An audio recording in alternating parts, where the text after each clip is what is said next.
পাহাড় চূড়ায়, সুনীল গঙ্গোপাধ্যায়। অনেক দিন থেকেই আমার একটা পাহাড় কেনার শখ, কিন্তু পাহাড় কে বিক্রি করে তা জানি না।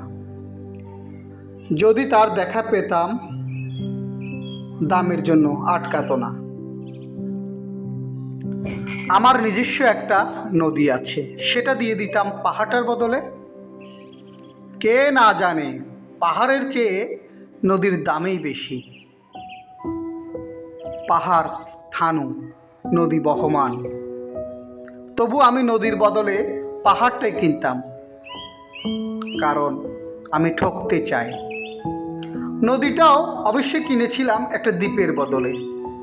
ছেলেবেলায় আমার বেশ ছোট্টখাট্ট ছিমছাম একটা দ্বীপ ছিল, সেখানে অসংখ্য প্রজাপতি।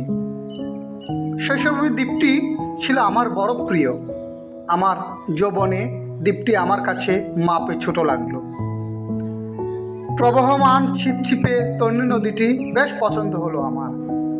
বন্ধুরা বলল, ওইটুকু একটা দ্বীপের বিনিময়ে এত বড় একটা নদী পেয়েছিস, খুব জিতেছিস তো মাইরে। তখন জয়ের আনন্দে আমি বিহ্বল হতাম। তখন সত্যি আমি ভালোবাসতাম নদীটিকে। নদীটি আমার অনেক প্রশ্নের উত্তর দিত।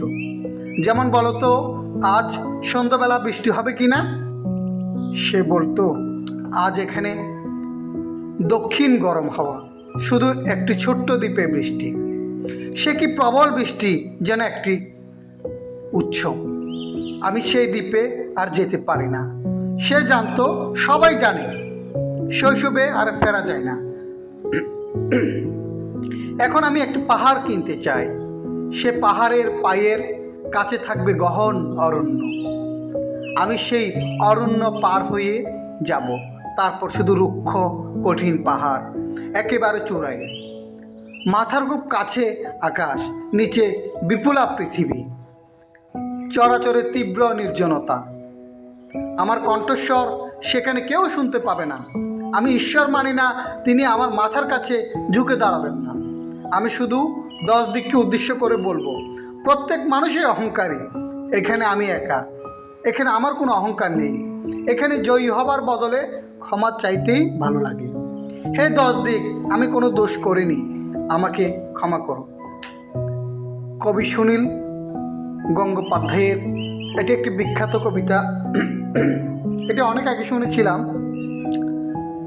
তাই আজকে আমি আমার কণ্ঠে ধারণ করলাম, পাঠ করার চেষ্টা করলাম। সবাই ভালো থাকবেন, সুস্থ থাকবেন। ধন্যবাদ।